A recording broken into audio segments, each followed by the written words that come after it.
Your pardon, gentlemen, but I'm obliged to ask you to lighten the load up the hill. I think you'll have some slight difficulty in waking my companion. Sir? Sir?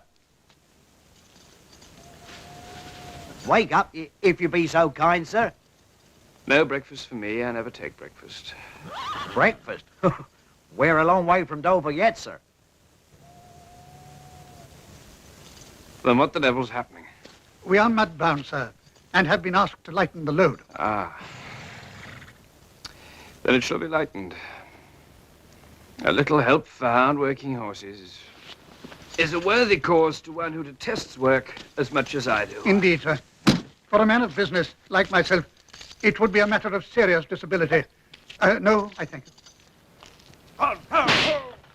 You, I presume, are not a man of business. Business? Lord love you, no, sir. Nothing nearly so respectable. But you need have no cause for alarm. If I were the robber you now suspect... Oh, no, no. Is it likely that I should be travelling unattended to the assizes? Ah, the assizes. You are a lion of the law? A lion, you flatter me, sir. I'm a jackal rendering service to a far better fed lion than I shall ever become. When one has the misfortune to be born without energy... Oh, there!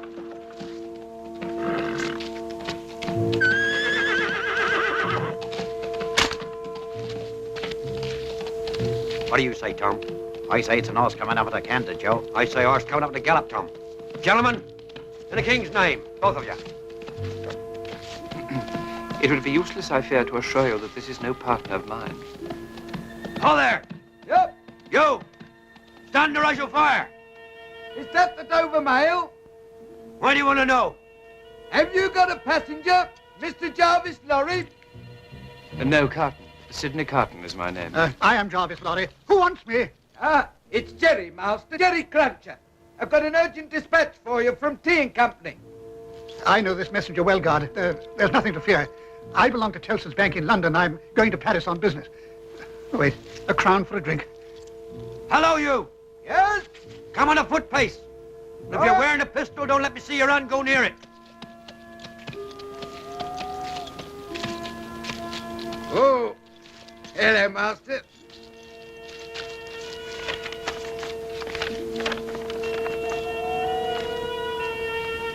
Wait at Dover for Mademoiselle. Recalled to life. Beg pardon, sir? That will serve for my answer. Recalled to life. It's a blazing strange answer. Take back that message. They will know I received this as well as if I wrote myself. Good night, Jerry. Good night, sir.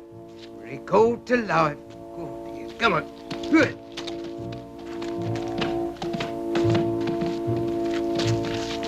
That was indeed a blazing strange answer. Over there! Get up!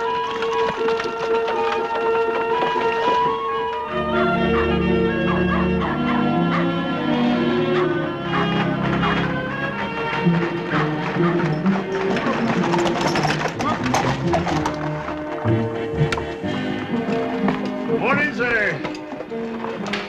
Morning.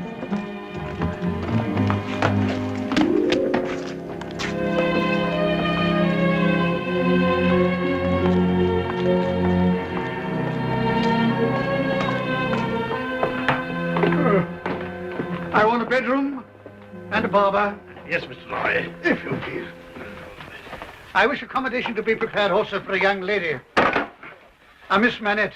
Yes, Mr. Lorry. She will be arriving, I think, by the evening mail. I'll have rooms prepared. I thank you. And for you, sir?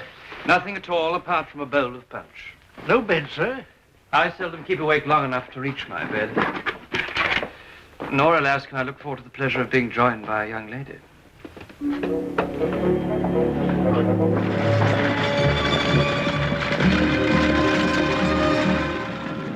You are traveling home to France, Miss Manette? I'm going to Paris. Oh. But England has long been my home. You know this country well? I used to come here often before the war. It's a pleasure to be able to travel freely again.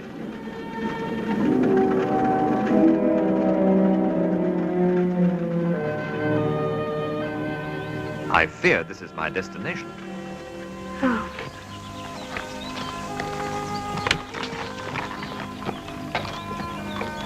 How very rude. May I hope we shall meet again? Perhaps on the packet ship tomorrow.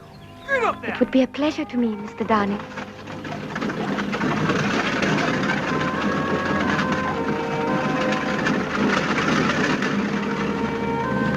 There goes an evil-minded blackguard if ever I saw one.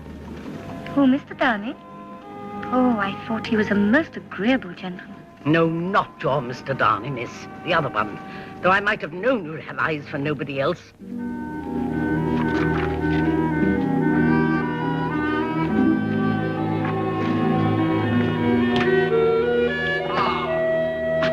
There you are, Sydney. Have you done yet? There. Yes. You've had your bottle, I perceive. 2 tonight. I dined with our client. Or rather, I watched him dine. It's all one. Did I remark that you were very sound in the matter of those Crown witnesses today? I'm always sound. I don't deny it. If to your talent you would only add purpose and energy. Pray spare me your favorite example of the man I might have been. You cannot blind yourself to the truth of it. We both began level at school. And even then I did your exercises for you and seldom my own. Whose fault was that? It was your fault, my dear Stryver. It's been in your nature always to be driving and riving and pressing and shouldering to such a restless degree that I had no chance in my own life but in rust and repose.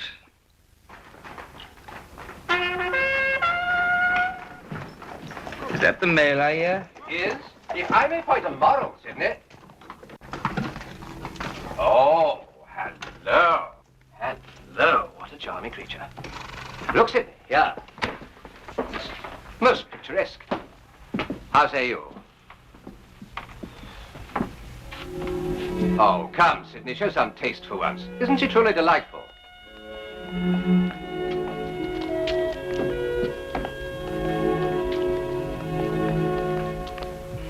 A pretty little doll. Sydney, if you were a fellow of any sensitiveness, any delicacy, oh, then I know you never mean half you say. A pretty little doll, indeed. I'm not sure, Miss Manette, how much you have learned already from the bank about this affair. Miss Manette, when your father married the English lady who was your mother, I, on behalf of Tellson's Bank, was one of the trustees. Your father, like many other French gentlemen, left his affairs entirely in Tellson's hands. Please understand that I handle this matter as a man of business, and Therefore, a man without sentiment. A mere machine. I'm still waiting for you to begin, sir. Yes, I'm going to. But I find it very difficult to relate this story to you in such a way that you will be able to bear the hearing of it. I can bear anything, sir, rather than the insecurity in which you leave me at the moment. You speak collectedly. That's good. Now, this story is incomplete. It relies largely on some information we have received from a man named Defarge, who was formerly your father's servant. According to this man, Defarge, it appears that one night some 18 years ago, your father, Dr. Manette, was returning home late after attending a case in Paris when he received an urgent summons to the country home of a certain nobleman.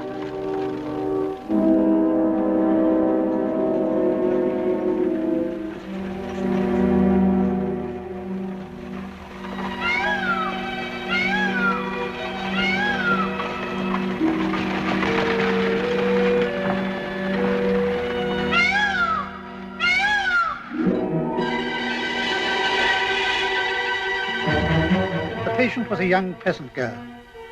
The doctor found her suffering from a high fever of the brain. To keep her quiet, she had been gagged and tied with sashes and scarves. No thought was given as to whether she might suffocate. In fact, it would not have shortened her life by much if she had. For although Dr. Manette was able to ease her last hours, she died that same day from the violence she had suffered in body and mind.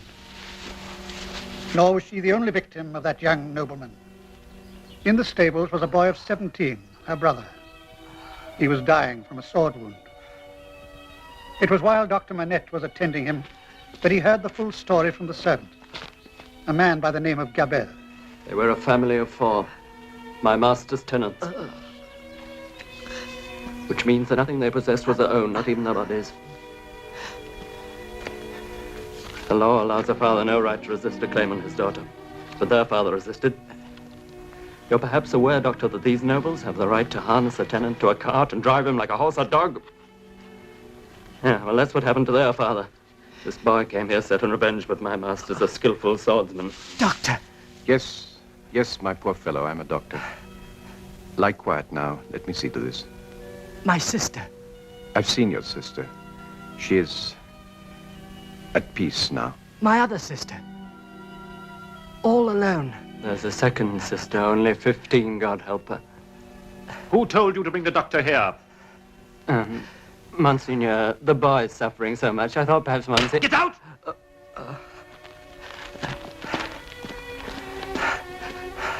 Doctor, you were not summoned here to listen to the babblings of this hind. You promise?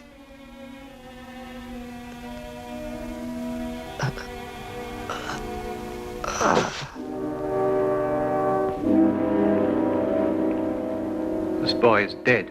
You may forget these serfs. I wish only to impress upon you, Doctor, that the things that you have seen and heard in this house are not to be spoken of. You would do well to mark that. But Dr. Manette had a conscience which would not allow him to heed that warning. He decided it was his duty to write a report of these events to the minister. This action he confided only to his servant, Defarge. I'm telling you this, Defarge, because I know what influence these nobles have. Should I be prevented from keeping my promise to that boy, It will be carried out. his last concern was for his younger sister.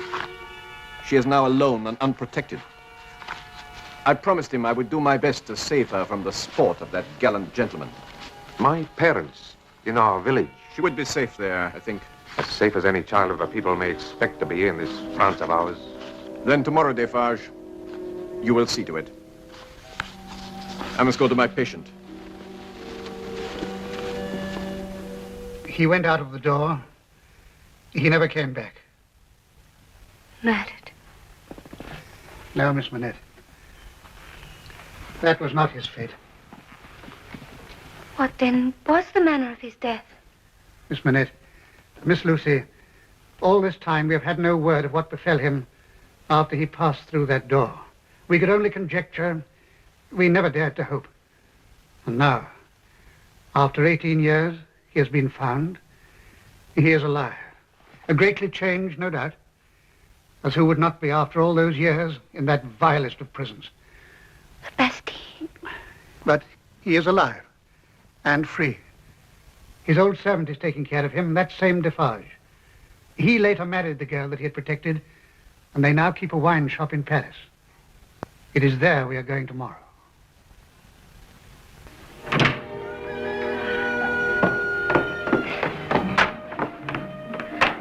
Oh, Mr. Darnay.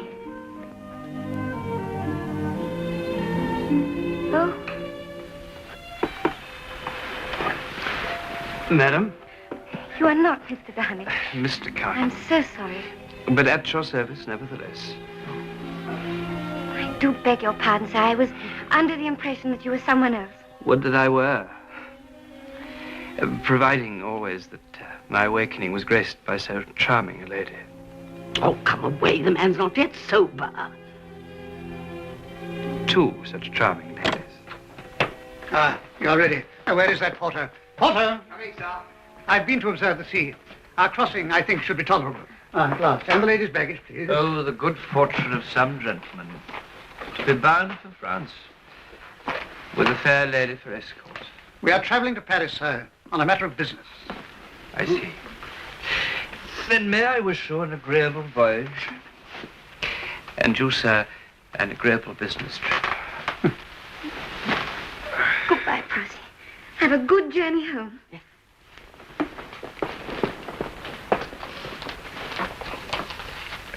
Perhaps I may offer you a small consolation, madam, for the disappointment of being left behind. Disappointment?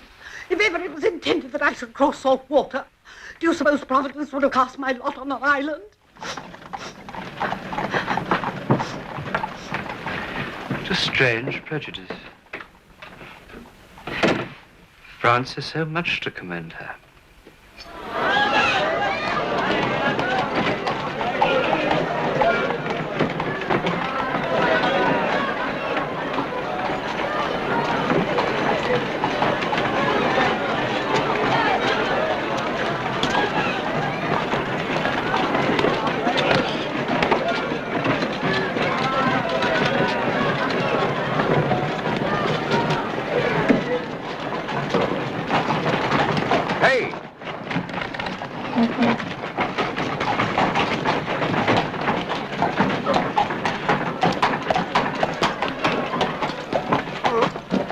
One cask only. One only, Monsieur Defarge? Even that is more than they have the money to buy. Ah, the people will soon forget the very taste of wine. Ah, many of them have forgotten it already. Aye, we taste nothing but black bread and death.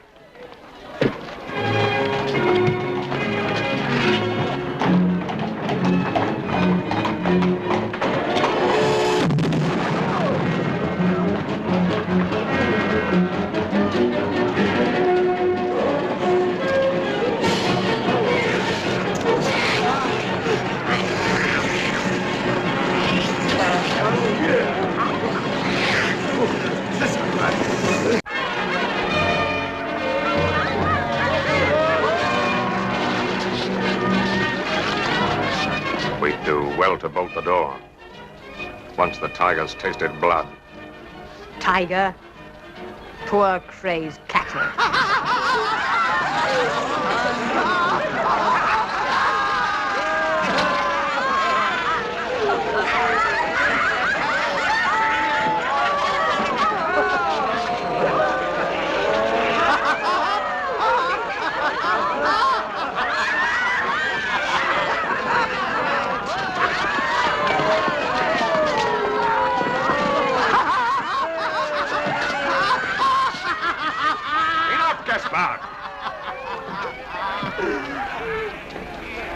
Your pardon, monsieur. Strangers are rare in this quarter. I think you're looking for me, Ernest Defarge. My name is Mr. Lorry. This is Miss Manette. Miss Lucie. My wife.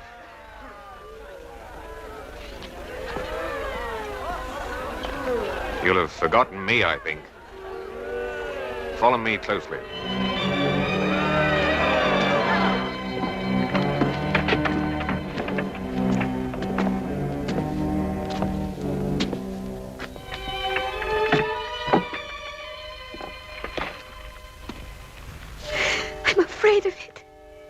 Of it?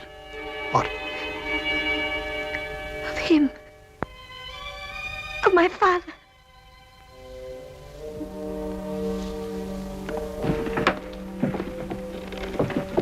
Good day.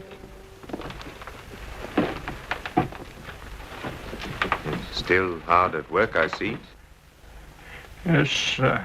I'm working.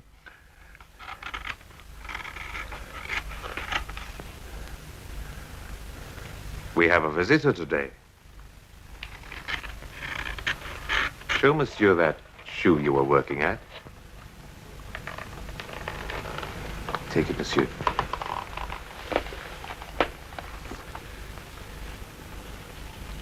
Now, tell Monsieur what kind of shoe it is. And the maker's name. It's a lady's shoe. And the maker's name? And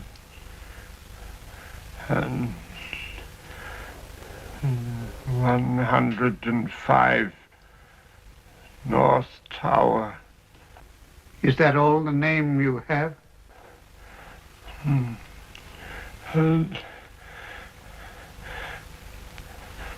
105 North Tower. Monsieur Manette, do you remember nothing of me? Do you remember nothing of this man? Look at him. Look at me. Is there nothing rising in your mind? You've recognized him, Monsieur?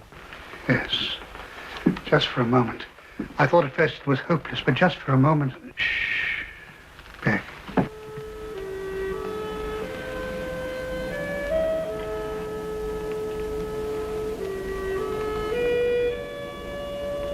What is this? You're the jailer's daughter? Who are you? Oh, my dear. Soon you shall know my name. All you need to understand now is that your agony is over. I have come to take you away.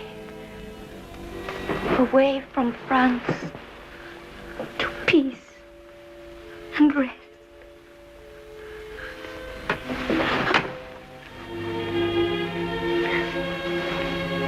Good gentleman, he understands. Thank God.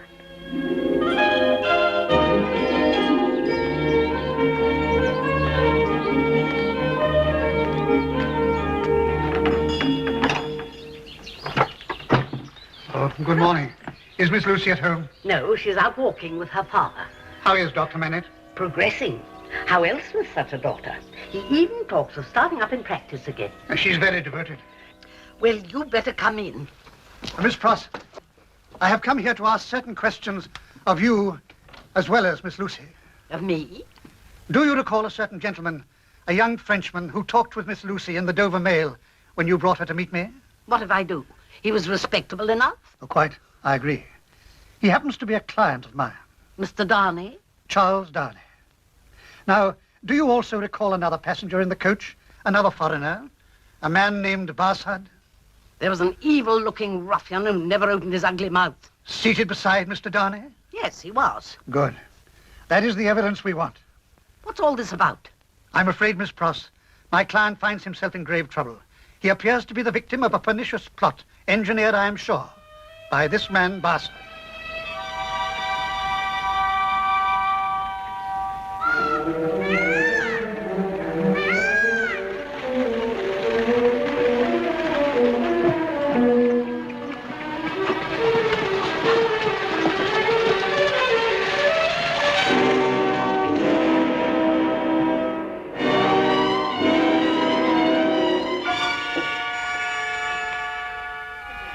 What do you want? The Monsieur Barsad here to see you, Monseigneur. Ah. Send him in.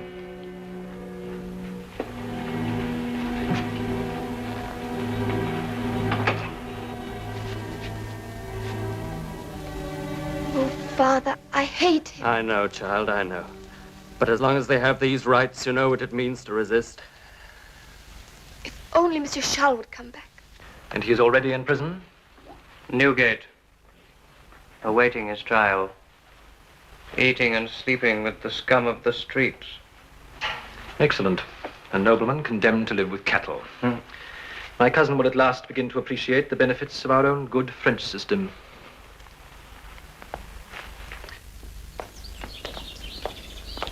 Ah, my dear friend. Miss Lucie. Dr. Manette. Mr. Lorry, I'm very concerned to hear from Miss Pross about our friend in the Dover Mail. Charles Darnay. Yes. A bad business. He's to appear at the Old Bailey next week. What is the charge against him? Well, he is accused of being in possession of certain secret papers relating to naval matters, which he is said to have been taking with him to France. A spy? I don't believe it. Nor I, miss. I'm sure those papers were planted on his person without his knowledge. I have engaged a very able counsel for his defense, a man named Stryver. Now, this gentleman wishes me to ask you if you would be willing to appear in court in Mr. Darnay's defense. Willingly. Good. Then I shall arrange for you to be escorted there by a messenger of the bank, a man who knows his way about the place. Glass, lady! Half-ripe tomatoes and lettuce says all fine. Half-ripe tomatoes and lettuce. Swam ashore from the Alps. Be a long time before he takes a bath again. No, look, my precious, lead on, you wet. And we haven't called jail fever already. Well, I'm getting you there as quick as I can. Might as well enjoy the fun while you're about. Oh, here's something to make you laugh. I don't know what he's done, but I'll bet Body snatching. Here, this way, ladies, this way. Make way there. Witnesses. Make way. Yes.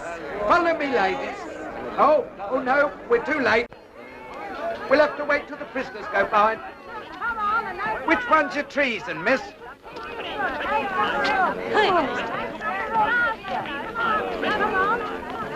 Oh, good-looking young fella. Shame, innit? What do he look like soon? Hold your tongue. What will they do to him? No, Ladybird, no. What will they do to him if he's found guilty? Oh, well, seeing as how it's treason, he'd be drawn on hurdle and half-hanged. Then he'd be taken down and sliced before his own face. Then his insides would be taken out and burnt while he looks on. His head would be chopped off and he'd be cut up into quarters. That's the sentence. It won't happen, precious. It won't happen. We know he's innocent. Oh, for goodness sake, get us out of this place. Allow me. Oh, Mr. Carton. The same. A new ache here, of course, but in all other respects, the same. Follow me closely. Here, I'm looking after these ladies, sir. Heaven help them.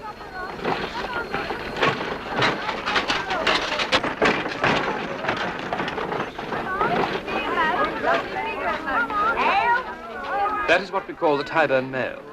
A vehicle in which my friends assure me I shall one day have the pleasure of traveling.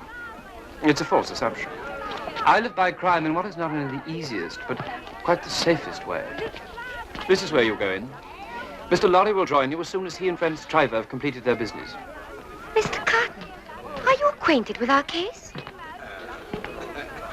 I'm part of your case.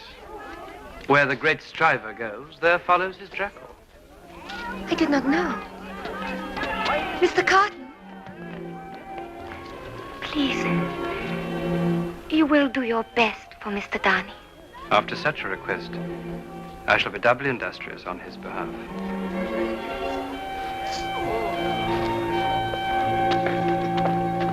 Had you any motive, Mr. Barcer, apart from your sense of duty to your adopted country? Had you any motive at all for denouncing the prisoner? No, sir, none at all. And you were not actuated by any thought of gain? Certainly not. I did only what I thought was right. If I'm offered any reward, I shall decline to take it.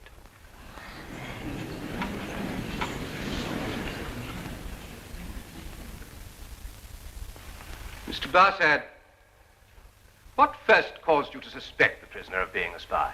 The way he was talking in the mail. You are sufficiently experienced in the ways of spies to detect one from his conversation? Perhaps I am a little Sharper than most people? No doubt. So it was on account of the prisoner's conversation that you decided to get out and follow him when he alighted? It was. As a result of which you saw him handed certain papers by a certain mysterious stranger. I did. You had never seen these papers before? How could I? These papers had never previously been in your own possession? I don't know what you're talking about. I am suggesting that you acquired these papers for yourself sometime previously. And in the darkness of the coach, you transferred them to the person... It's a lie. Transferred them to the person of the man who now stands there in the dock, falsely accused to satisfy your own greed for enrichment. It's a lie, I say, a foul lie.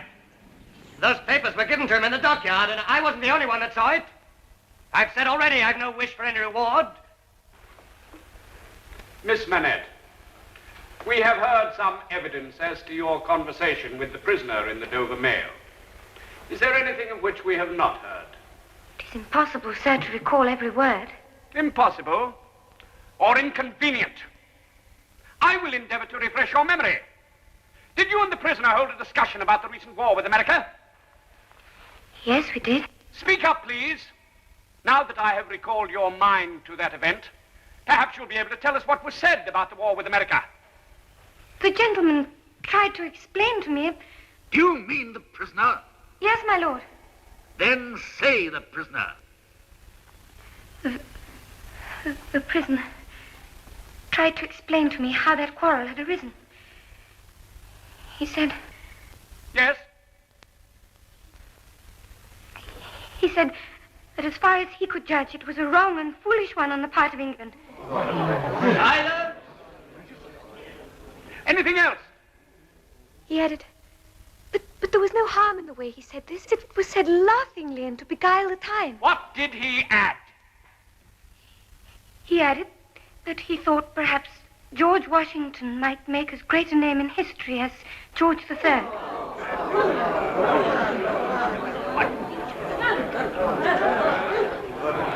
Silence! Thank you, Miss Manette. Officer, look to that young lady. Take her outside, see she gets some fresh air. Have we your permission to continue, Mr. Carton? Yes, my lord. And that, Mr. Clive, was the only time you ever saw the prisoner in the dockyard? Until today. I see the other party hand him the papers, secret like, and I says to myself, hello, I says. Yes, well, never mind what you said to yourself. Would it surprise you to learn that never in his life has the prisoner been anywhere near the dockyard in Dover? What a wicked lie. Look at him now and tell me if you're quite sure he was the man you saw. That's him, sir. You're absolutely certain that it was the prisoner? I am, sir. Have you ever seen anyone sufficiently like the prisoner for you to be mistaken? Not as I recall, sir. Look well upon this gentleman, my learned friend here. Stand up, Sidney. Let the witness see you.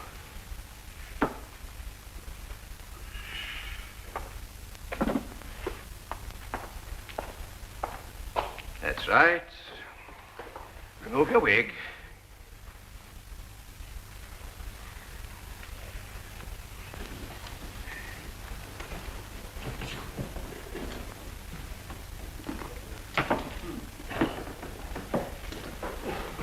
And now look well again upon the prisoner. How say you? Do you detect some resemblance between these gentlemen? There is a likeness. When I now reveal that my learned friend was in fact in Dover on the day in question, would you not agree that you might very well have seen him there and mistaken him for the prisoner? Am I to take it, Mr. Stryver, that we shall next have to try Mr. Carton for treason? I trust not, my lord. I seek only to illustrate my contention that the prisoner is no more memorable by virtue of his appearance than many others of his age. Thank you, Sidney. Whatever the verdict, I must congratulate you, Mr. Stryver, on a most able defense. I have done my best, sir, and my best is as good as another man's, I believe. Is nobody going to say much better? It was on the tip of my tongue. Now, Sidney. Most impudent fellow, sir, to have for once, Junior. Oh, pardon me. Harrington. How is Miss Manette? Better than being out of that court. The prisoner's distress to have caused you so much agitation. Did you see Mr. Darnay? He asked me to tell you that with his fervent apologies. Will you be seeing him again? I would so much like to ask his forgiveness. For neglecting to commit perjury. It's a grave failing in a witness. However, let us hope that you'll be able to express your own regrets to him. If I might. What does Mr. Darnay expect? The worst. It's the wisest thing to expect. And the likeliest. The jury's coming back.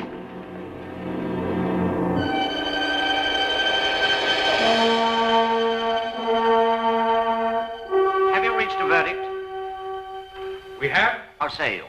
Do you find the prisoner guilty or not guilty? Not guilty. The prisoner is discharged.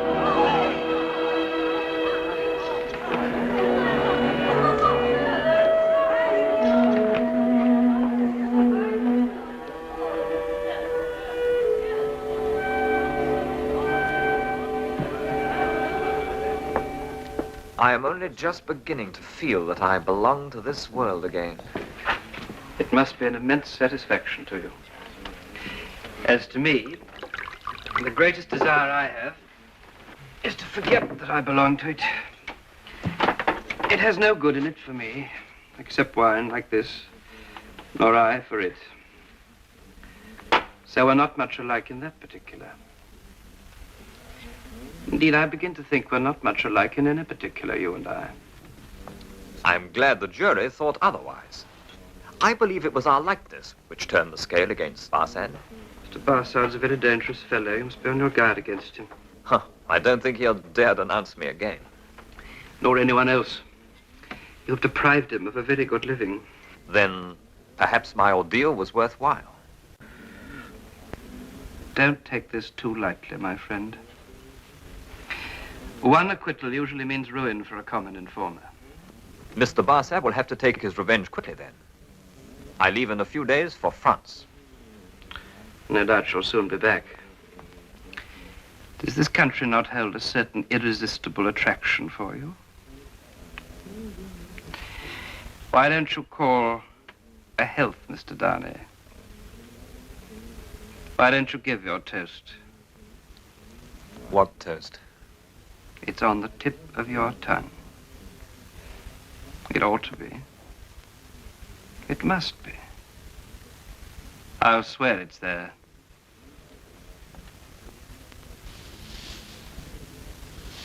Miss Manette, then.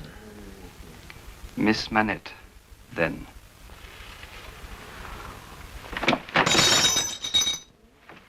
That's a fair young lady to hand to her coach in the dark, Mr. Darnay. That's a fair young lady to be pitied by and wept for by. How does it feel? Is it worth being tried for one's life? To be the object of so much sympathy and compassion, Mr. Darnay? You puzzle me, Mr. Carton. I probably owe my life to you. Yet it now becomes apparent that you have no liking at all for me. There is nothing in your dislike of me, I hope, to prevent my calling the reckoning. Nothing in life to call the whole reckoning? Certainly. Then, drawer, bring me another bottle. Good night.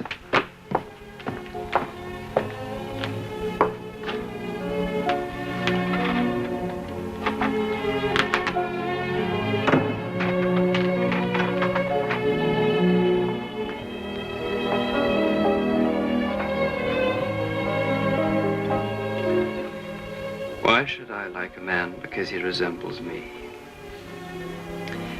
There's nothing in me to like. I'm a disappointed drudge, sir. I care for no man on earth. And no man on earth cares for me.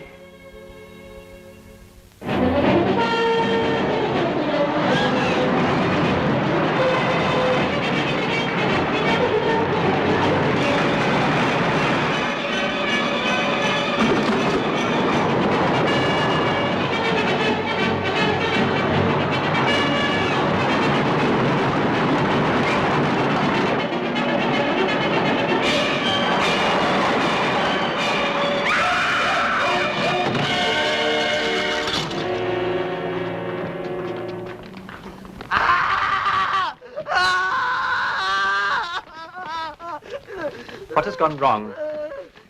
Pardon, Monsieur le Marquis. It's a child. Why is he making that abominable noise? Is it his child? It is a pity. Yes. He's dead! He's dead! You killed him! It is quite extraordinary to me that you people cannot take better care of yourselves and of your children. Take that. He's dead! They killed him! I know. I saw it all. Be brave, my Gaspard. Who threw that? You dogs. I would ride over all of you willingly and exterminate you from the earth. Drive on. Get up there!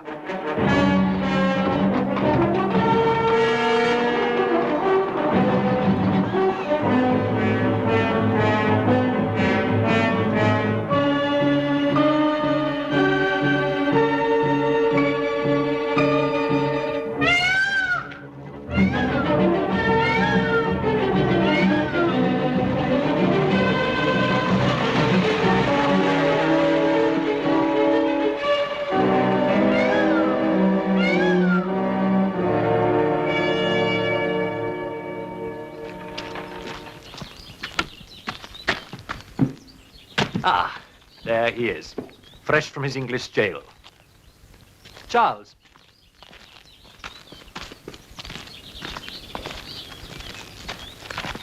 My cousin Charles, Monsieur Poulon. My respects, monsieur. Your cousin has been telling me about you. A young man with strange views, eh? I think perhaps he has seen fit to moderate those views after his recent taste of the system in England. To me, it's preposterous that this is a farming estate. Yet, there isn't one single family in the village out there which has even bread to eat tonight.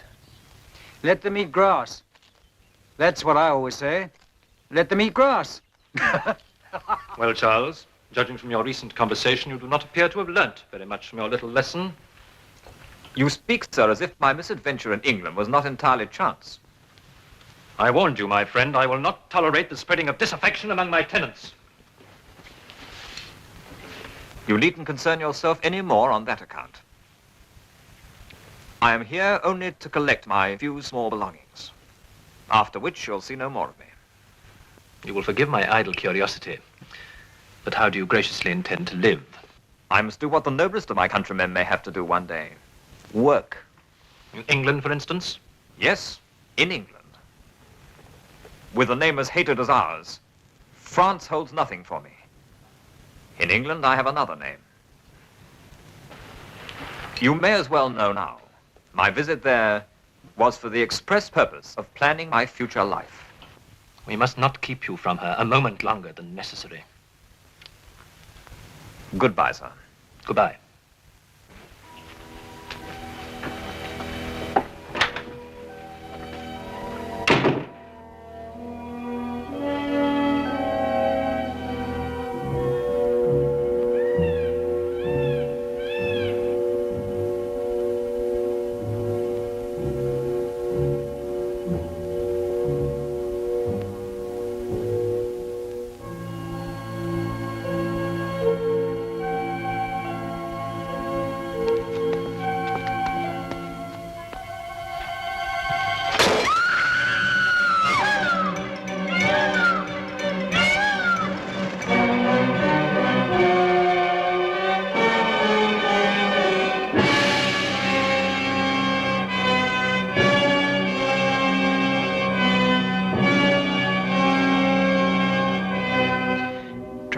Fast to his tomb.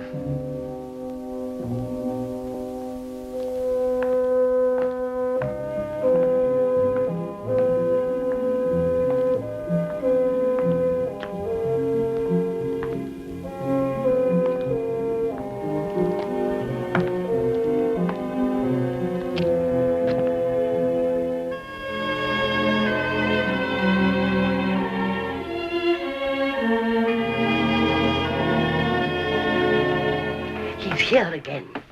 Who is? A man has been frightening Prossy for the past few weeks. He appears to haunt this street. A drunken man. He pretends to be drunk, but how do we know he really is drunk? Your father's a Frenchie. And these Frenchies with all their spies. Let me look.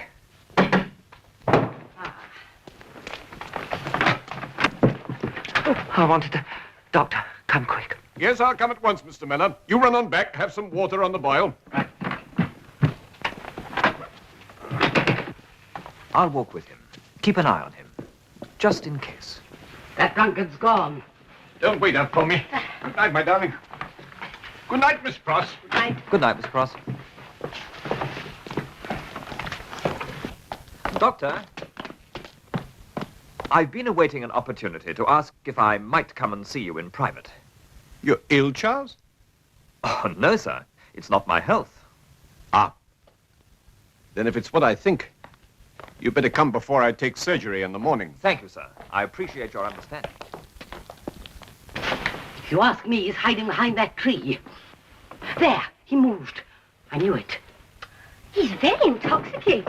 Why should a drunken man trouble to hide himself from the doctor, miss? Answer me that.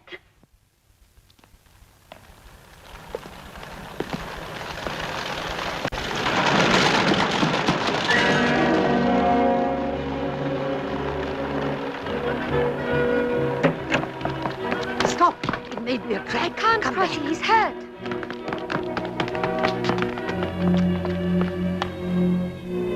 It's Mr. Carton. That'll cause more worry for us. He's hurt his head. Lucie. Beautiful Lucie. Mr. Carton, can you walk? Just a little way. Help me, Prossy. Leave him be, I say, disreputable sot. What's he up to here? That's what I want to know. Frightening us out of our wits and falling about all over our street. This way, Mr. Carton. Carefully. Down here. My humble pardon. I never intended to venture into this house. Prossy, will you be so good as to brew a pot of coffee? I'll not leave you alone with a man in his state. Nonsense. I wouldn't touch a hair of her head. Of course not.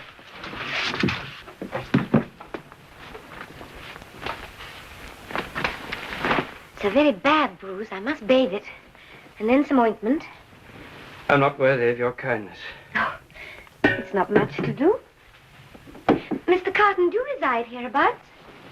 Miss Pross believes that she has frequently seen you. I come here every night. Every night?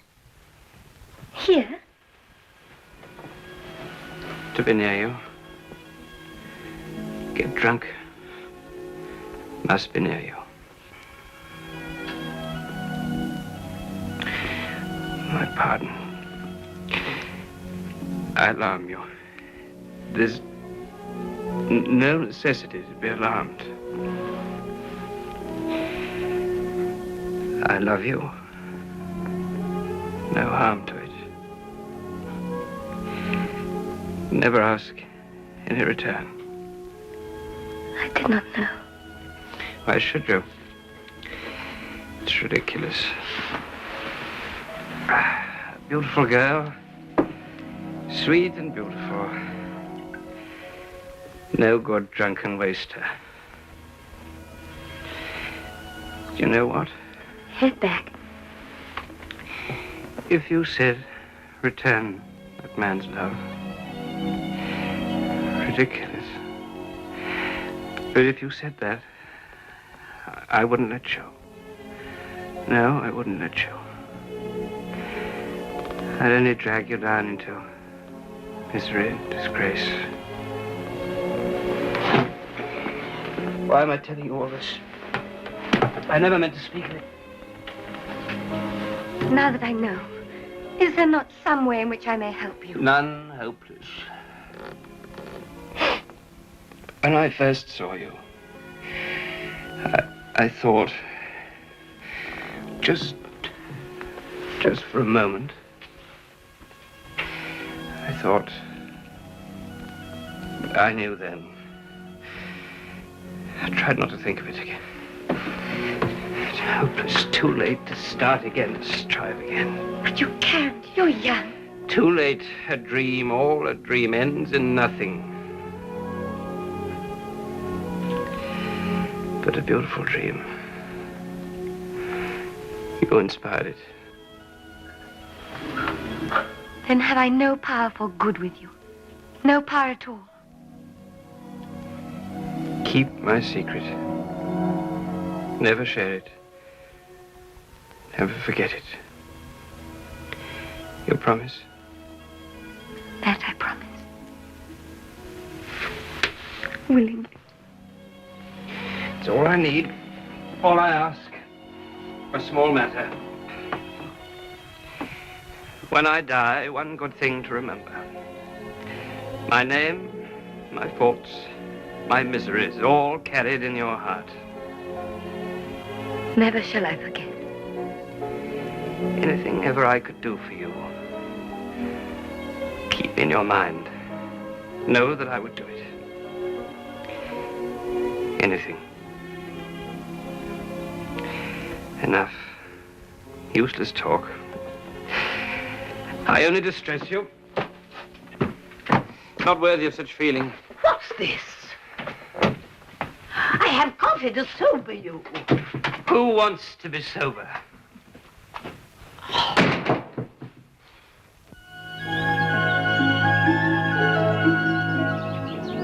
Believe me, Doctor, it's the last thing I want ever to part you from her again. What I ask as a fellow exile is to be allowed to share this new life with you, under the same roof. If Lucie will accept me. Lucie, of course, is the whole world to me. Without her, my return to life would mean nothing. But if you are essential to her happiness, and I truly believe you are, then I must give her to you, Charles. Dr. Manette, I swear you shall never have cause to regret your faith in me. You're no doubt eager to speak to her, and that I think is a patient I hear. Doctor, before I see her, there is one thing I should tell you. My name as an exile is not my true name. Now stop. I take you as I've come to know you, Charles. Tell me nothing more. But, sir... Now, don't speak. You've been told what happened to me 20 years ago. If my future son-in-law is a past aristocrat, I prefer not to know it. Mr. Carton. Mr. Carton. Miss Manette, I'm here for a moment only, because I'm not a man who takes much time over apologies. I find myself owing so many that it's easier to dispense with the whole business. Then pray dispense with it. I would, but for one thing. I know from my hazy recollection that my behavior last night was unpardonable. That doesn't greatly concern me, it often is.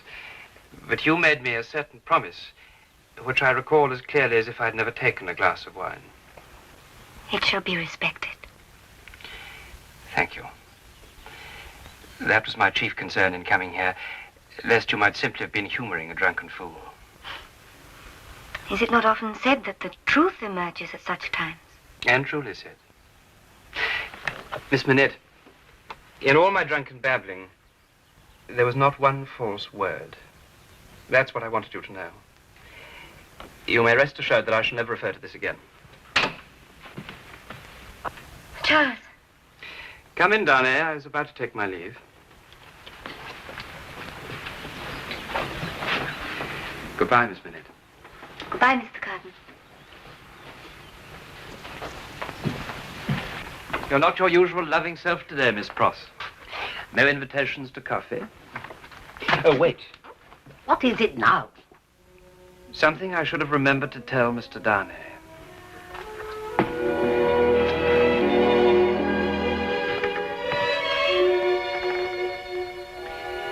My profoundest apologies. Mr. Carton, you shall be the first to hear our news. No, Charles. We are to be married. I congratulate you most sincerely. I'm sure that nobody could make you happier. For my part, I have a piece of news which will be your first wedding present. I came back simply to tell you that we have nothing further to fear from our friend Barsad. He is no longer with us. No longer with us? He's dead. He took a false step into the river. I passed his funeral on my way here. That's a relief indeed. Though he could have chosen a better moment to inform us.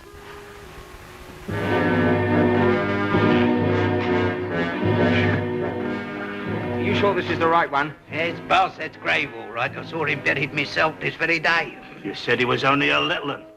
Well, he must have fattened himself up since I see him at the Bailey. He didn't die of hunger, this one didn't.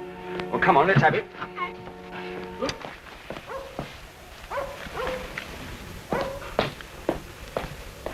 All quiet.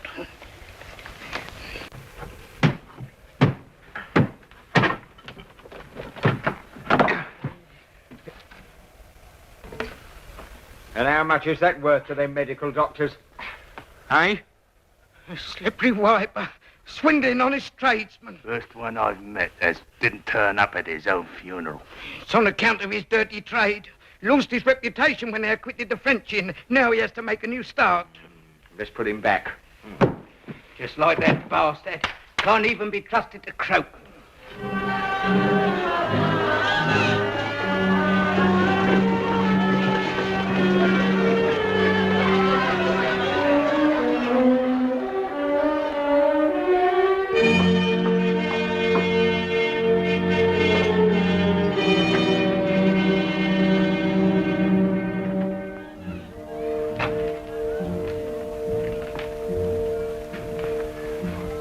Good day, madame. A glass of old cognac.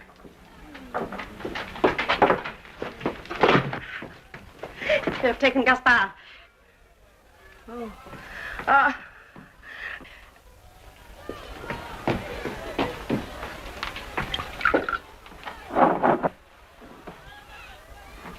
Poor Gaspard. You are acquainted with Gaspard? I know him only as the assassin of the Marquis St. Evremont. This is my husband. Good day, Jacques. You deceive yourself, monsieur. My name is Ernest Defarge. Quite so. But isn't it the custom for those of certain sympathies to address one another as Jacques? You may address me as Jacques. Who sent you here to spy on us? Madam, whatever gave you such a preposterous idea? No one but a spy of the aristocrats would dare to speak to us like that. Wouldn't a far-sighted person do so? One who sees which way the wind is blowing. What wind, monsieur? You know very well, Jacques. The first puff of that wind swept the Marquis St. Evremont to his grave. And speaking of Evremont, I think you'll be interested to have news of his cousin, the new Marquis. He's settled in England, we know that. Yes, and getting married. Did you know that, too? You should have, for you're acquainted with his bride-to-be. To whom do you refer? Why, to Miss Manette. Didn't she call here once to claim her father? The poor, oppressed doctor. You see, I make it my business to find out these things. I could be a very useful comrade. Jacques?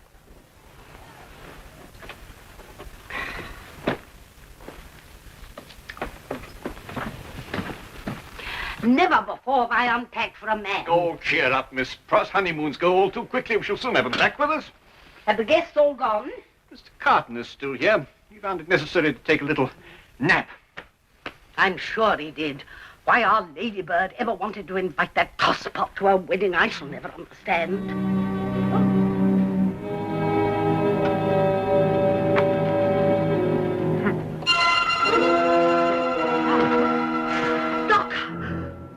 Mr. Carton! Oh, Doctor, what is it? Mr. Carton! Mr. Carton! Oh, come quickly, the doctor.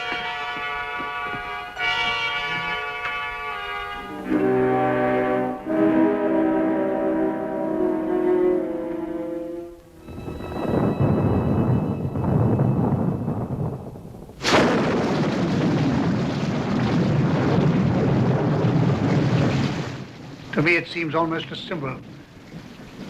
I wonder, are they having it out there? In France, you mean? There's a storm coming to them, sure enough. They weather by the hand of nature. Such a storm it's likely to be. But if ever the rulers of a nation invite... Oh, good gracious, I've been asleep. And look at the hour. What sort of a host you must think me. You've not slept alone, Doctor. I'm afraid it's this excellent wine of yours. Half undressed. Truly most ashamed. I'm afraid we all partook a little too freely. Not you, Mr. Lorry. Worse than either of us, Doctor. He lay back in that chair and snored loud enough to shame the thunder. I don't seem to remember. Nor I. It's a shocking state of affairs. Leaving the heavens to awake us. This is a storm indeed. Enough to bring the dead out of their graves. Jack 15! Away! Give me something to kill with! Hey! Jack 19! I was promised! I said Jack 19! The armory! That's the place for muskets! The armory!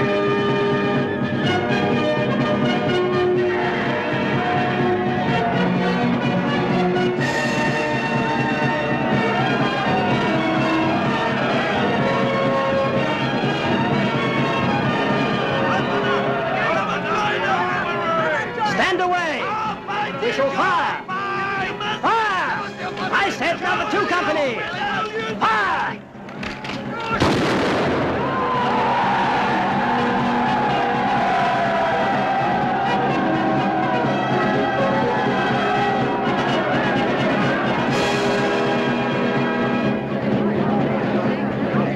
The Gaunt Franchise have come over!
Shot the people down.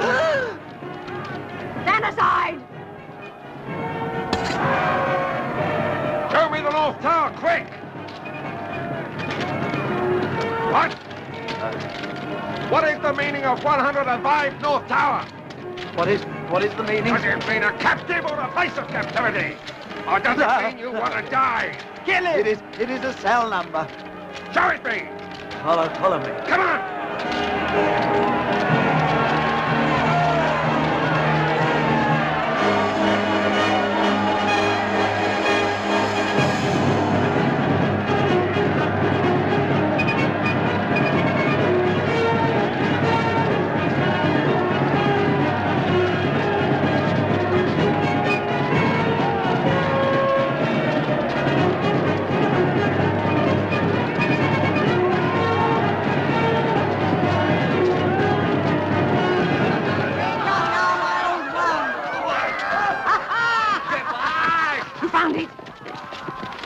In 105 North Tower. We've got old Foulon. Foulon! Foulon! He who told us to eat grass. He's eating grass now in the very place we last met him. Hey, citizens, let's get down there. Come on.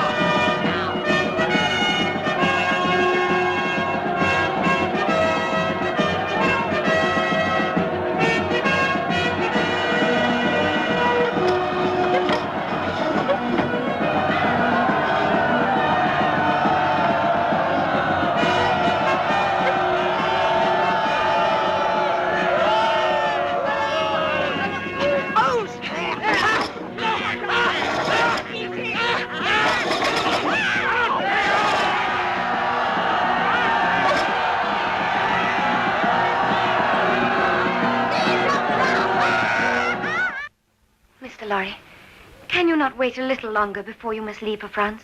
Impossible, miss. If you could see the chaos in our Paris office.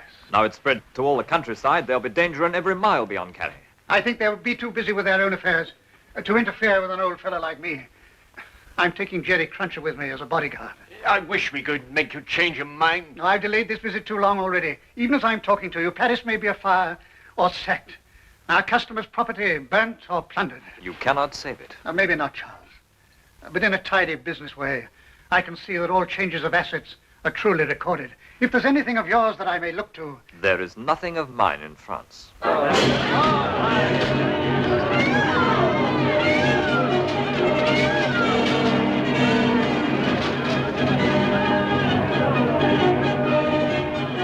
Tell me only what the charge is. Acting for an immigrant. What I have done for my new master was in your interests.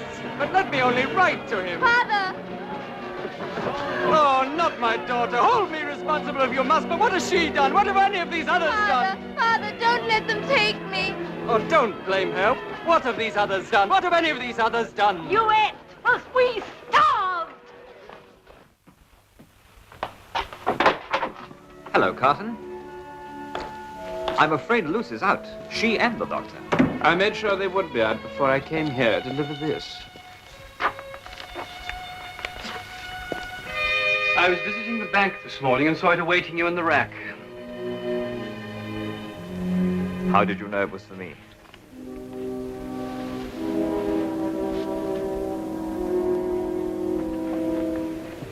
Where did you get that? You were careless enough to have it still among your possessions. How did you come by it? I stole it. I went to your room the night that Dr. Manette was taken sick. Curiosity impelled me to trace its noble origin. And when I saw the same name on that letter and identified you as a French nobleman, I was prepared to discover some episode in your past, some covered-up disgrace, which would explain your rebirth as Charles Darnay. Knowing your dislike of me, I'm sure you would have found it most welcome. I was truly thinking more of Lucy. Then allow me to reassure you. I disclaim my title, and with it my estate, solely because the name on this letter is one of the most hated names in France. Before asking Lucy to marry me, I decided to renounce it completely, wash my hands of it. How simple it all sounds. Far simpler than I'd imagined. Goodbye to France. Farewell to all responsibility. Would you like me to burn that letter? I see now that you have no cause to read it. It comes from Gabelle, the man I left in charge of my estate. I sent him instructions long ago to give the people their freedom. Devil take it! You were right to chide me. Gabelle and his daughter have been imprisoned, taken to Paris and lodged in La Force. He fears for their lives.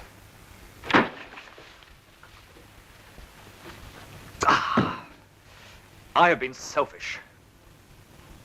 I should have gone back to France when my cousin died. Worked out and supervised all I meant to do. Carton, I'd be obliged if you'd say nothing to Lucie of this. She would only share my own concern about it, and she's not in a condition at this time to be worried. We haven't voiced it abroad yet. Our child is due in the spring. I see. In view of that, I hope you won't contemplate doing anything foolish. You must leave me to make my own decision.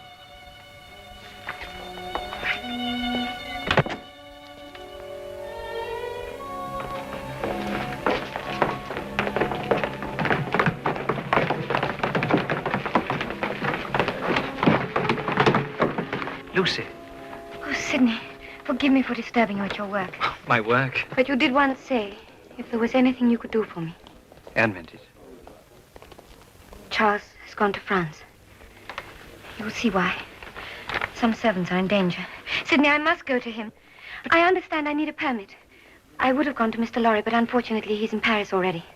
Lucie, it'd be most unwise for you to go to France at a time like this. Sidney, I must. You may not know, but Charles's family were aristocrats. Yes, I knew.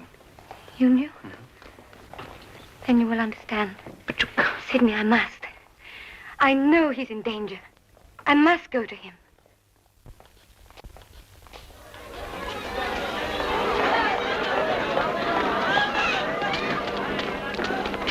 Has he arrived in Paris by himself? He did. Bring him to me. Yes, sir. Is Citizen Defarge here? Yes. Another from the list supplied by your excellent wife, Charles Darnay, or as he would prefer not to be known, the Marquis Saint-Alvermont. Darnay? But I thought he was lost to us, living in England. Your age, Evrémonde? My name is Darnay. Your age, Evrémonde? 27. Married, Evrémonde? Yes. Where is your wife? In England. Without doubt. You're consigned, Evrémonde, to the prison of La Force. Just heaven. Under what law? For what offense? We have new laws, Evrémonde, and new offenses since you were here. I invite you to observe that I have come here voluntarily, in response to this written appeal of a fellow countryman. That's no interest of mine. I surely have the right to be heard. Immigrants have no rights, Evrémonde. There's a new decree confiscating their property. But I have no property. And condemning to death all who return. Take him away, Defarge.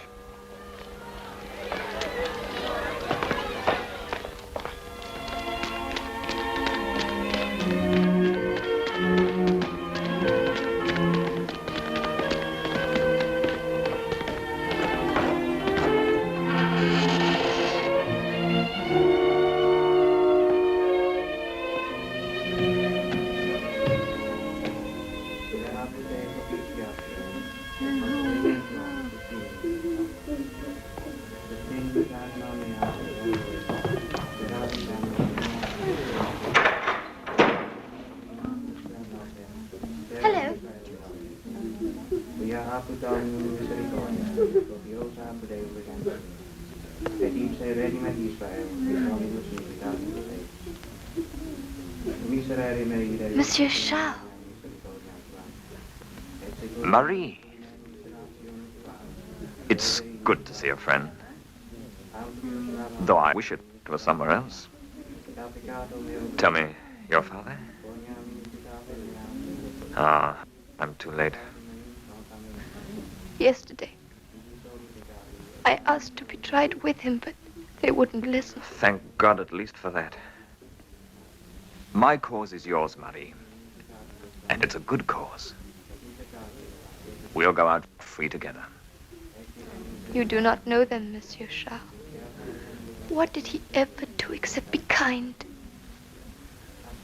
Oh, I loved him so. Audito email Jarvis Gaudium et Letitia, exultavum vos auriata. Averte patiam tuam applicatis meis, et omnes iniquitatis meas delis. That's some more life. Why, yes. Well, my wife. A pleasing day, eh? Beautiful day. 47 heads. I've got good news for you. Yes? Come here. What? Come. You sit down. The first name on your register. Here in Paris. Evremond? I took him myself to La Fosse. At last. Evremond. Is he alone? His wife is still in England. He asked me to communicate with her father. I refused. You refused? But why? That information is the one certain way of bringing her here. Dr. Manette has surely suffered enough. I'm not concerned with the doctor. It's his daughter. She's an Evremond now. But if she is to be punished for her marriage, it will mean fresh anguish for him.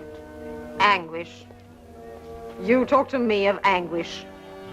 What is one daughter beside a father, brother, sister, all dead at the hands of that accursed family? She is not of their blood. He's married 6 months. What if there's a child on the way? An Evremond. Now listen. I've had this family a long time on my register for extermination to the last of the line. Isn't that so? It is so. Then tell wind and fire where to stop. But don't tell me.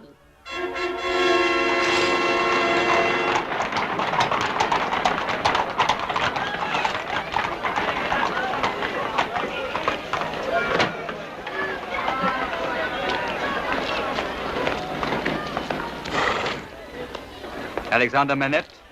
Yes? French? Physician? Good. Lucie Darnay, French. This is my daughter. Emily Pross. English. Yes, and proud of it. Is this your first visit to France? It is, and I hope my last. Prosy. She's my companion. Oh. Sooner yours than mine. Where is the fourth passenger? Hey. Wake up. Come on, wake up. Patience, my good citizen, patience.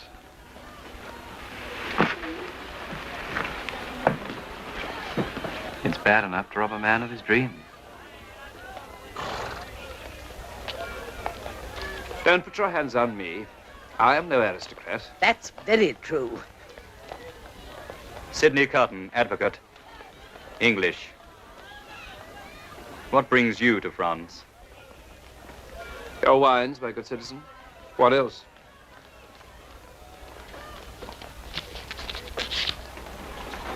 Proceed.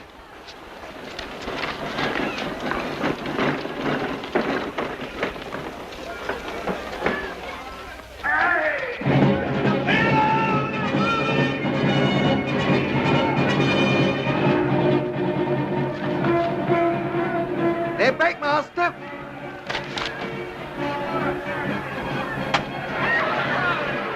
Do not do anything to attract their attention. Ain't there no way of stopping them coming here? It's a convenient spot for an armory. Between the two big prisons. Well, no, we dare not protest.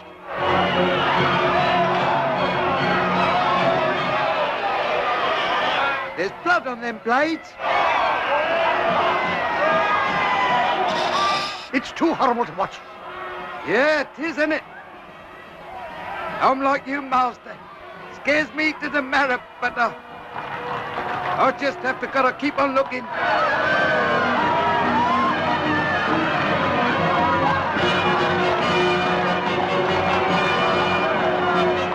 Mr. Lorry, was you expecting visitors? No. God help them, whoever they are. It's Dr. Manette.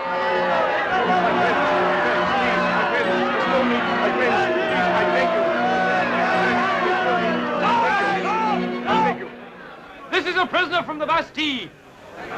It's true, friends. 18 years in the Bastille.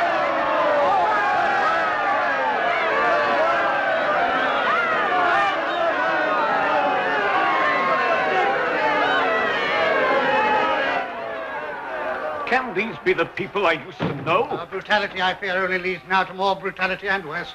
They can't even wait now for their prisoners to be tried. Oh, don't heed it, my precious. What would a banker know about it? What have I said? Charles Darnay is a prisoner in La Force. Oh, may heaven forgive me. We've searched everywhere he might have been. We had this news but an hour ago. Dr. Manette hopes to plead for him at the tribunal. That's why we've come here. Oh, then all will surely be well, judging by the esteem they show for him.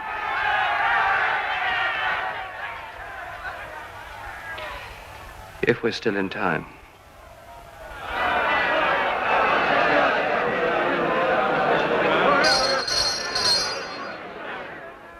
Any help I gave my father, sir, was only for the good of our neighbors.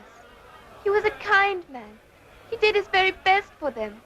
Your father was executed as an enemy of the people. Do you dare to impugn the justice of this tribunal? I say you. Guilty. Death. Within 24 hours.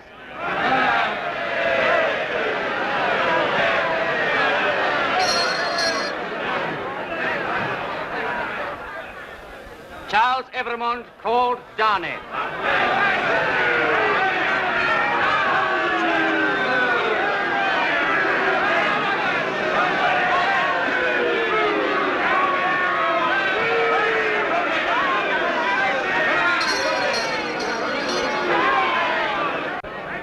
I knew Darnay was not his true name. Charles Evremond, called Darnay. You are accused as an emigrant whose life is forfeit to the Republic under the decree that banishes all emigrants on pain of death. Enemy of the Republic! Death!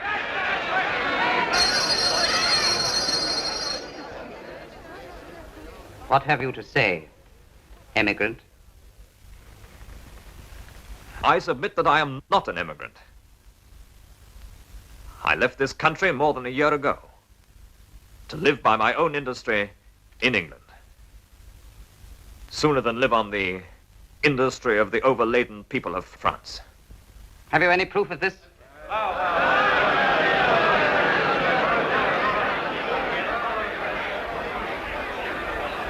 Yes, I have.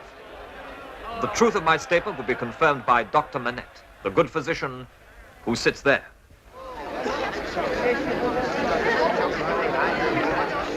I am Alexander Manette, prisoner for 18 years in the Bastille.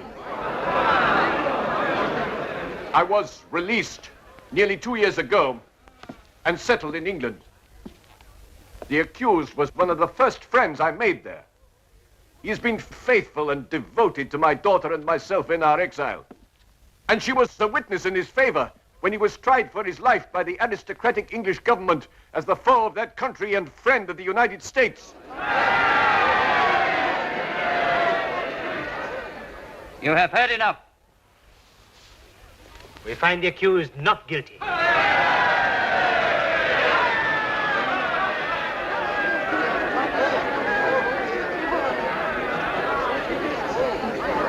Stop! Hold the accused. You have a further charge? The accused is a denounced enemy of the Republic. An aristocrat. One of a family of tyrants. Denounced secretly or openly? Openly, Mr. President.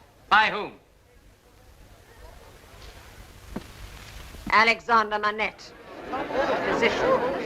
President, I indignantly protest. That is a foul and wicked lie. The accused is the husband of my daughter. Who would believe that I could denounce my own son-in-law? They will believe it when this document is read. What is this document? President, I knew this Bastille prisoner, Alexander Manette, had been confined in a cell known as 105 North Tower.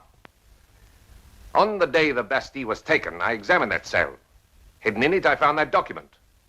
It bears the writing of Dr. Manette, which I know well. I ask that it now be read. I, Alexander Manette, unfortunate physician, native of Beauvais and afterwards resident in Paris, write this melancholy paper in my doleful cell in the Bastille during the last months of the 10th year of my captivity. I write from the fear that soon my failing memory will erase from my mind the events I wish to record, lest the crimes of my oppressors be forever buried.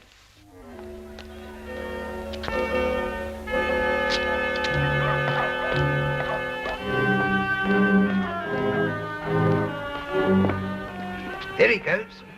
There we have him. Are you sure I'm right? If that ain't Bow said, they'll have me head took off. But what's he worth to us? That remains to be seen.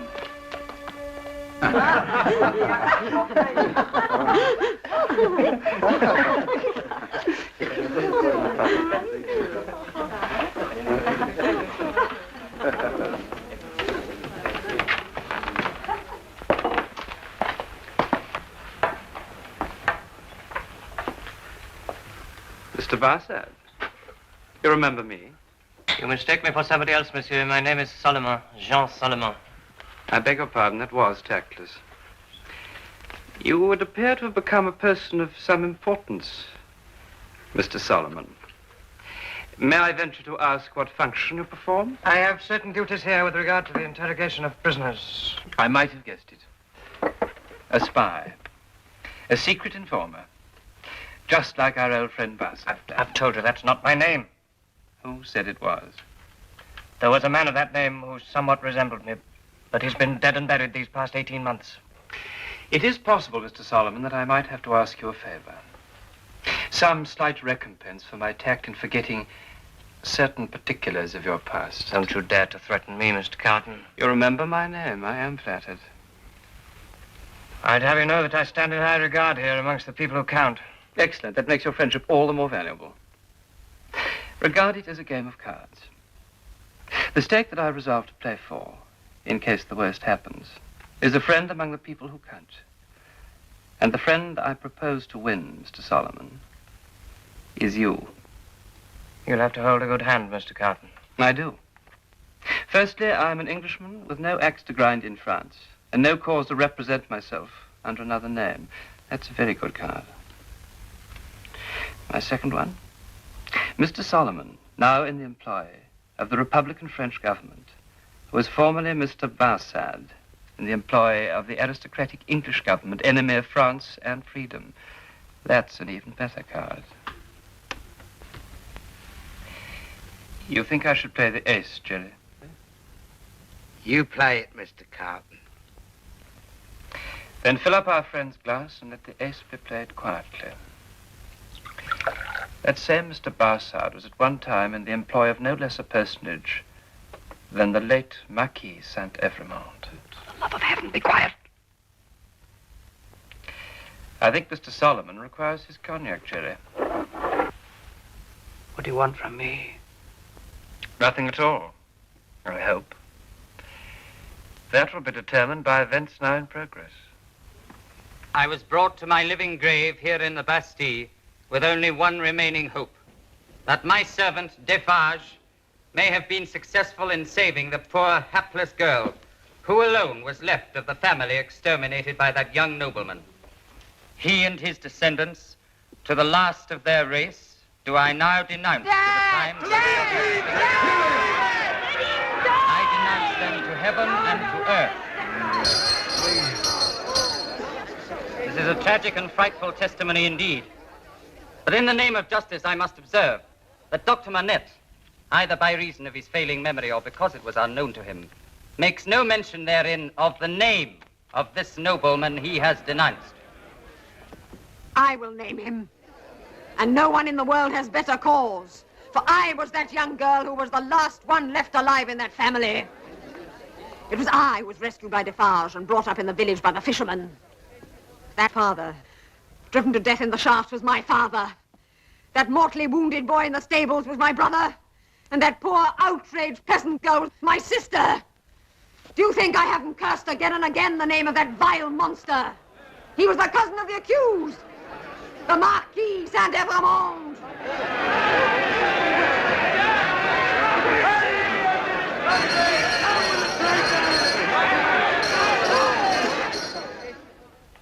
I tell you once and for all, the thing's impossible.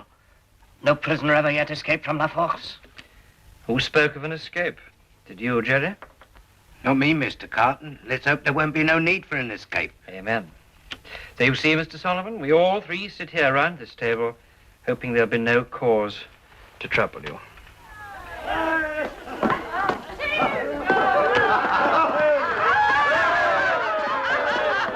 Is there a verdict in the Evermore trial?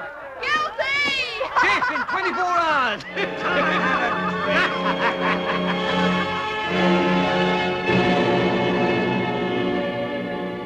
It seems, Mr. Solomon, that I shall have to ask you that favor.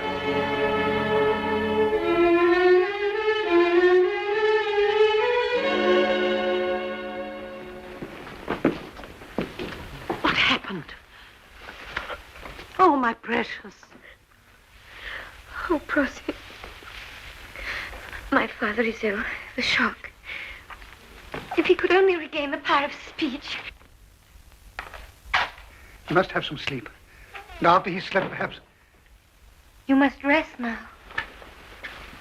Come. Come.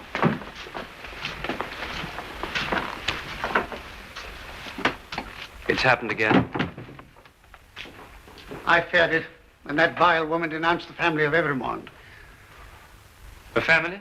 Well, you heard it yourself. I wasn't there at the end. You weren't there. I heard the verdict from the rabble in a wine shop. You're disgusting. Forget about me, I'm of no importance. Did you say the whole family was denounced? To the last of the race.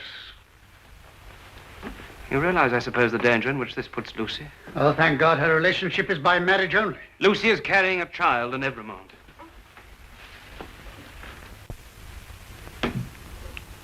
He's gone to sleep.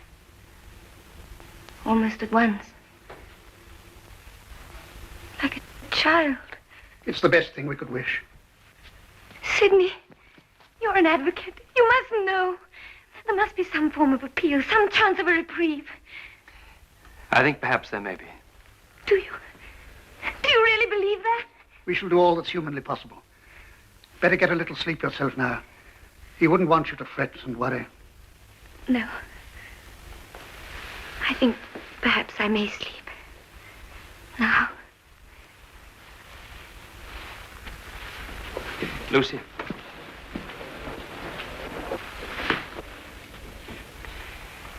God bless you.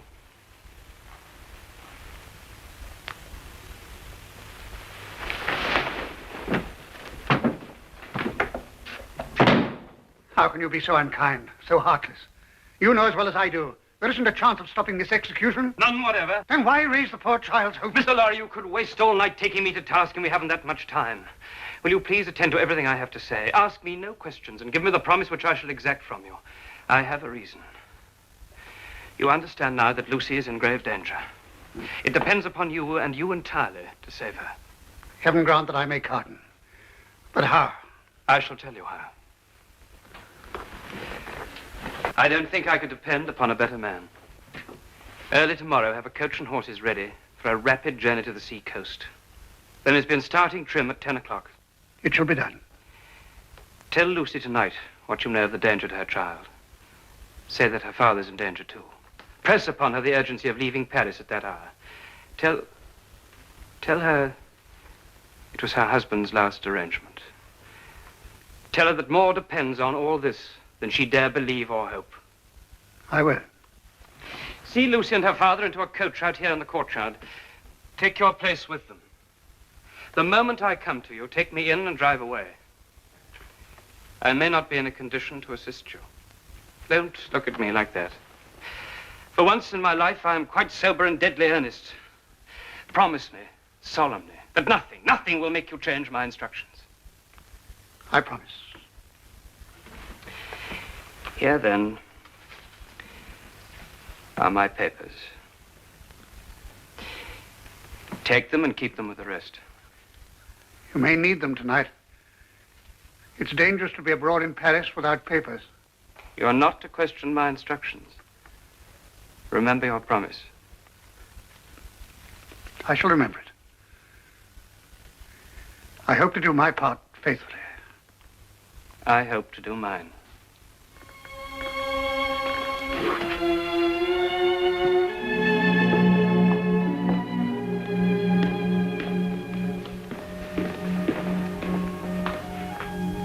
If only the poor darling can sleep.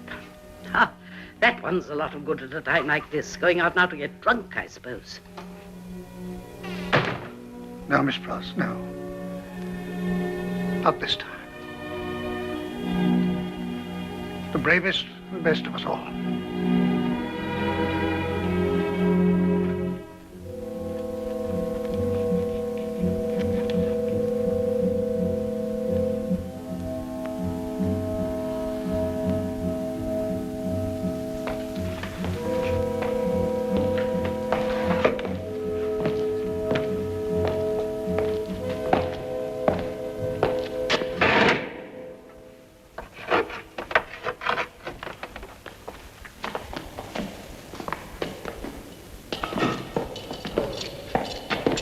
What do you want?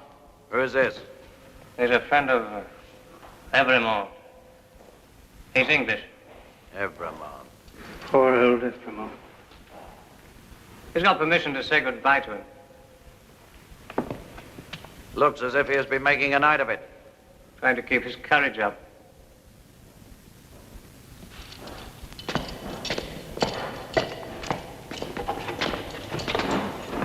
Remember, a few minutes only. Carton! Of all people on Earth, you least expected to see me. I cannot believe it to be you. You're not a prisoner. No, I'm accidentally possessed of a power over one of your guards here. Darnay, I come from your wife. You must do everything I ask without question. Put on this coat. Carton, there is no escaping from this place. It can't be done. You'll only die with me. No, it's madness. It would be madness if I asked you to escape, but do I? If I ask you to pass that door, tell me that I'm mad and refuse me. Carton, dear Carton, whatever you have in mind, I implore you not to add your death to mine. You mistrust me. Take that pen, sit down, and write as I dictate. But hurry, my friend, hurry. Write exactly as I speak.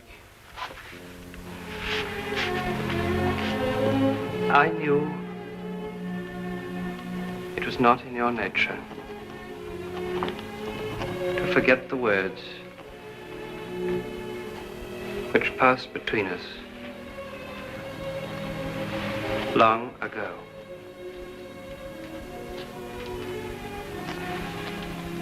I'm thankful that the time has come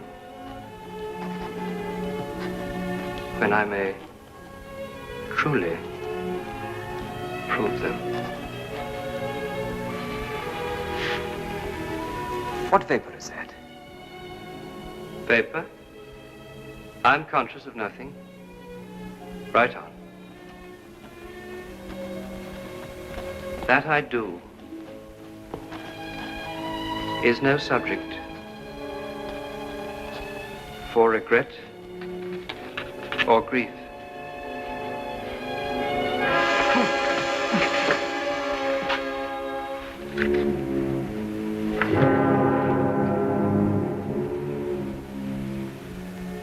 Let there be no grief.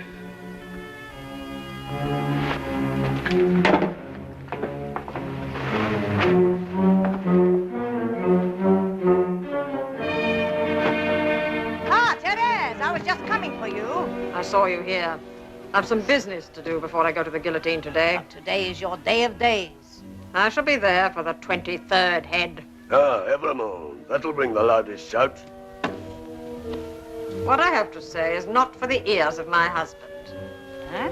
Defarge is a good enough Republican, but he has weaknesses. He's weak enough to relent towards a certain doctor and his daughter. The wife of Evremont. She will be at home now, awaiting the moment of his death.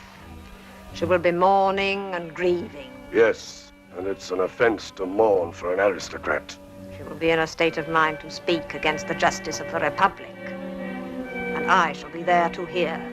Ah, my cherished. What a splendid woman this is.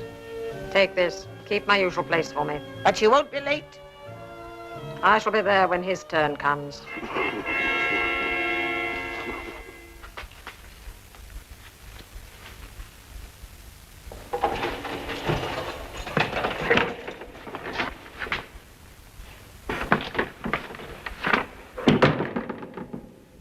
You see? Is your hazard so very great? My hazard, Mr. Carton, is whether you remain true to your bargain. I shall remain true to it. To the very end. Can any man keep to a bargain like that? Have no fear, I shall soon be out of harm's way. And so, please God, will they. My coach is still outside? Yes, it was a minute. Get some assistance. Have him taken to it. Hurry, man, hurry. Mr. Carton.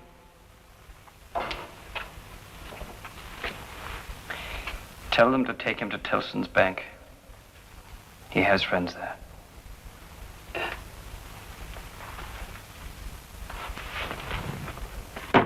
Hey, you there. Goodbye, old Sydney. Hey, you there. Gentleman needs a bit more help this time. Out like a light. I'm not surprised the load he had when he came in. I wish I were rich enough to stick like this one.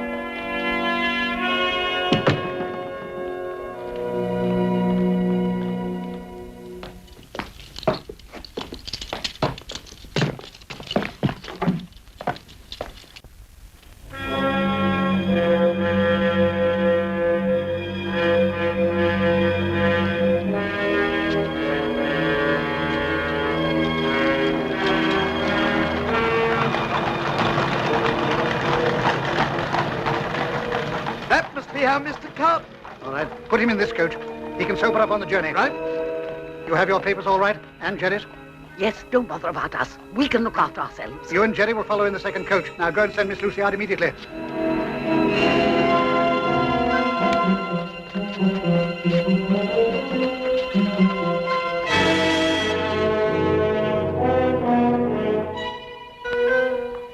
The time.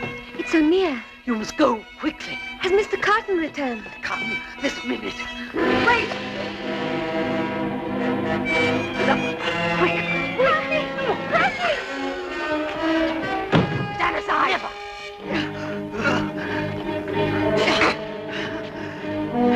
You can't get the better of me. I'm a Briton.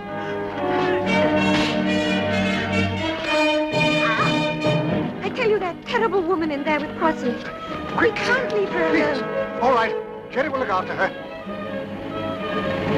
I want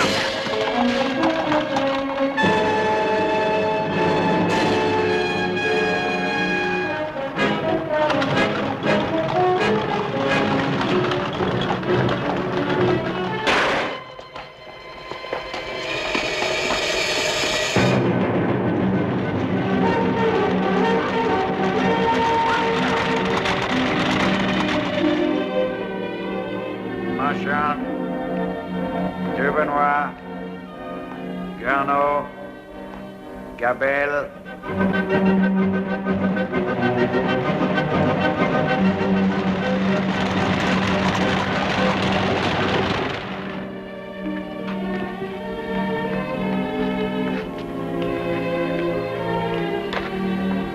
Evermore.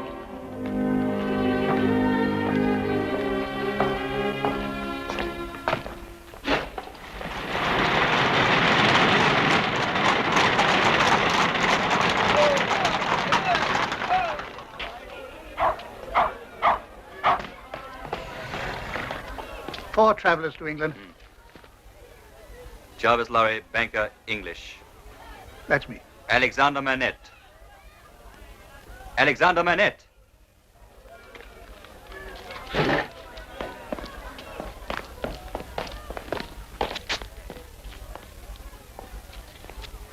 Alexander Manette. Can it be the same? Lucie Darnay, of course, his daughter, the wife of Evermond. That is so.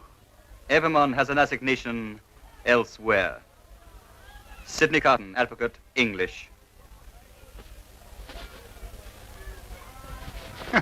It's proving difficult to waken our friend. I recall this Englishman, the one that even a revolution couldn't keep from our wines. Let him dream on.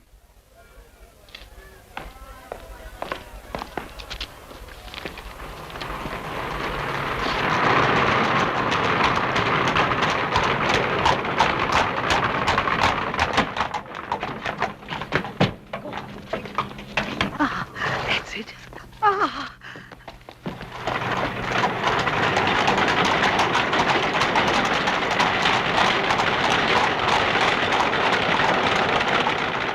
Marchand. 21 Gabelle. 22 Duvernois. 23 Evremont. 24 Garneau. 25 Carnevesh. Monsieur Charles. Monsieur Charles.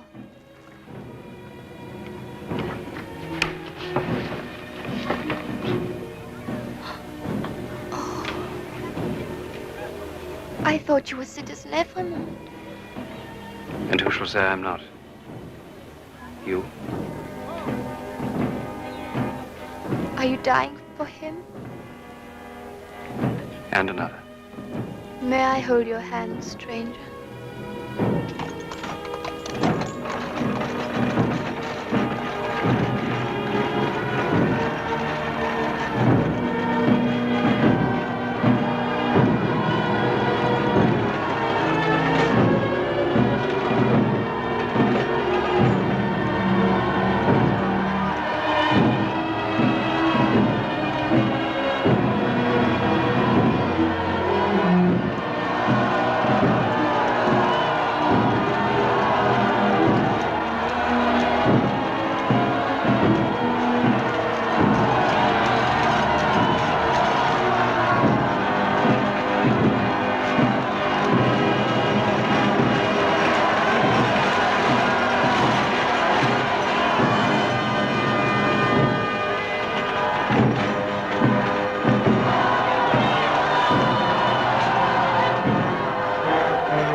He's going to pay the forfeit.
Keep your eyes on me and mind nothing else. I mind nothing while I'm with you. I shall mind nothing when I go. If they are quick. They will be quick.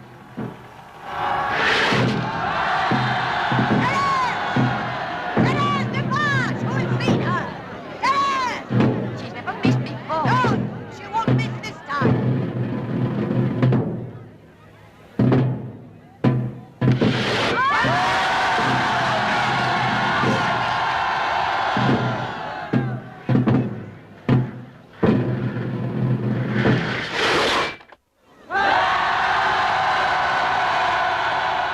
Is the moment come?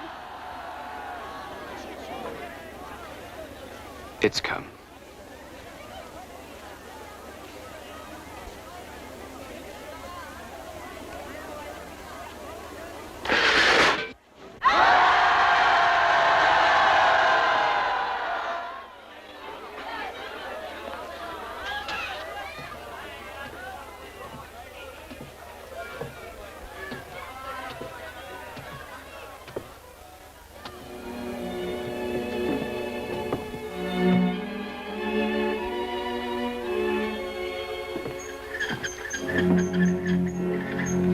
Suddenly, I want to weep. But I must hold my tears in check, lest they think it is myself I weep for. And who would weep for Sidney Carton? A little time ago, none in all the world. But somebody will weep for me now. And that knowledge redeems a worthless life. Worthless, but for this final moment, which makes it all worthwhile. It is a far, far better thing I do than I have ever done. It is a far, far better rest I go to than I have ever known.